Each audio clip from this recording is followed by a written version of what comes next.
Hello dear student, আজকে আমরা আলোচনা করব স্ট্রং রুটস থেকে একটি 6 মার্কসের গুরুত্বপূর্ণ question which was written by doctor APJ Abdul Kalam Azad.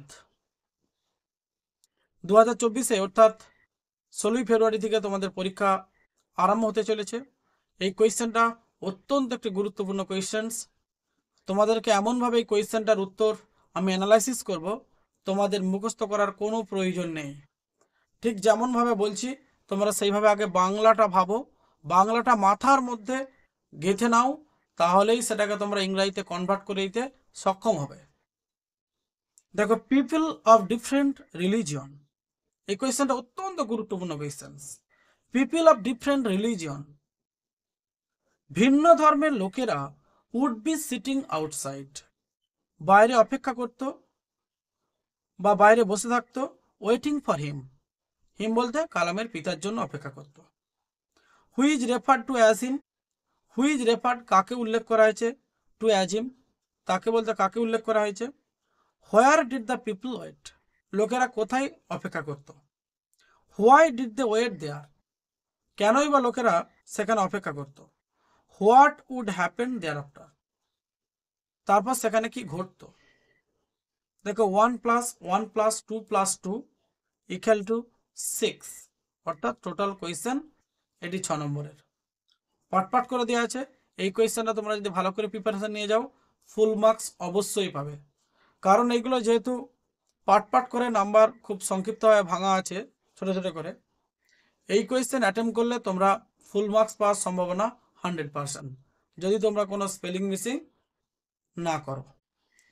দেখো, অ্যান্সারটি দেওয়া আছে, the term him refers to Zainal Abedin. এই হিম টার্মটি কি উল্লেখ করছে, জয়নাল আবদিনকে। তাহলে হিম বলতে কাকে বোঝানো হয়েছে, জয়নাল আবদিনকে। তোমরা যে কোয়েশ্চেনটা দেওয়া আছে whose refer to as him, হুইয়ের জায়গাটায় জয়নাল আবদিন লিখলেও তোমরা মার্কস পেয়ে যাবে। হুইয়ের জায়গাটায় জয়নাল আবদিন, তারপর ইজ ভার্ব মানে বিভার্ব, রেফার্ড ভিতরে মানে একটা প্যাসিভে লেখা আছে প্রেজেন্ট ইনডিফিনিট টেন্সের, টু অ্যাজ হিম। তারপর দিয়ে আছে দেখো, where did the people wait, কোথায় লোকেরা অপেক্ষা করত। না, people was waiting for him, লোকেরা অপেক্ষা করিতেছিল ফর হিম, মানে পাস্ট কন্টিনিউয়াস টেন্সে বাক্যটি লেখা আছে। Subject plus was were plus main ভার্বের প্রেজেন্ট ফর্মের সাথে আইএনজি যোগ। ফর হিম কার জন্য, কালামের পিতার জন্য। কোথায় অপেক্ষা করতো না, আউটসাইড দ্য মস্কো, মসজিদের বাইরে। তারপর দেখো যে কোয়েশ্চেনটি দেওয়া আছে, why did they wait there, কেন তারা সেখানে অপেক্ষা করত। দে ওয়েটেড ফর হিম, তার অপেক্ষা করতো তার জন্য, তার জন্য বলতে কালামের পিতার জন্য। বিকজ কারণ, they had a faith in him, তাদের ছিল বিশ্বাস কালামের বাবার প্রতি। দে উড ব্রিং হিম, তারা আনতো তার কাছে বাউলস অফ ওয়াটার, জলের বাটি। হুইচ যেটাতে, হি উড মেক হোলি, কালামের পিতা ওই জলের বাটিগুলোকে পবিত্র করে দিত। By dipping his finger tips, তার by dipping his finger tips, by dipping his finger tips, preposition by ব্যবহার করে, প্রিপোজিশন উইথ নাউন ব্যবহার করছে, মানে মেন ভার্বের প্রেজেন্ট ভার্বের সাথে আইএনজি যোগ করে বাক্যটাকে সম্পূর্ণ করছে অর্থটাকে। By dipping with finger tips, তার আঙ্গুলের ডগা ডুবিয়ে। ইন বলতে জলের বাটির মধ্যে। And chanting a prayer, chanting কথার অর্থ হচ্ছে গীত পড়তেন। এ প্রেয়ার একটা প্রার্থনার, মানে আরবিক প্রার্থনার গীত পড়ে দিতেন, মন্ত্র পড়ে দিতেন।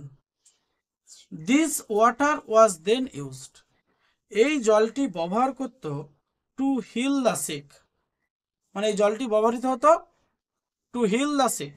তাহলে বাক্যটা আরেকবার রিপিট করছি, তোমরা দেখে নিও। This water was then use to heal the sick, এই জলটা ব্যবহৃত হতো অসুস্থ ব্যক্তিদের আরোগ্য লাভ হতে। তার পরের কোয়েশ্চেনটি যেটা আছে, what would happen there after, সেখানে কি ঘটত। না, if the unwell are cured, যারা অস্বাভাবিক ব্যক্তি, যারা পঙ্গু ব্যক্তি, তাদের রোগ সেরে যেত। They would pay their respect, তারা দিতেন, দে উড পে তারা দিতেন, দেয়ার রেসপেক্ট তাদের শ্রদ্ধা, মানে সাধারণ লোকেরা তাদের শ্রদ্ধা, তারা শ্রদ্ধা জানাতো কাকে, টু দেয়ার ফাদার মানে কালামের পিতাকে, বাট কিন্তু হিজ ফাদার স্মাইল্ড, তার পিতা হাসত, মানে কালামের পিতা হাসত, অ্যান্ড টোল দেম, এবং কালামের পিতা সাধারণ লোকেদের বলতেন টু থ্যাংক আল্লাহ, আল্লাহকে ধন্যবাদ দিতে, ফর ইজ কম্প্যাশন, তিনিই হচ্ছে করুণাময়। মানে actually Kalam's father was trying to understand to the common people that Kalam's father as a merely communicator or the mediator, but all the diseases have been cured by the God, by the Allah. He is the merciful.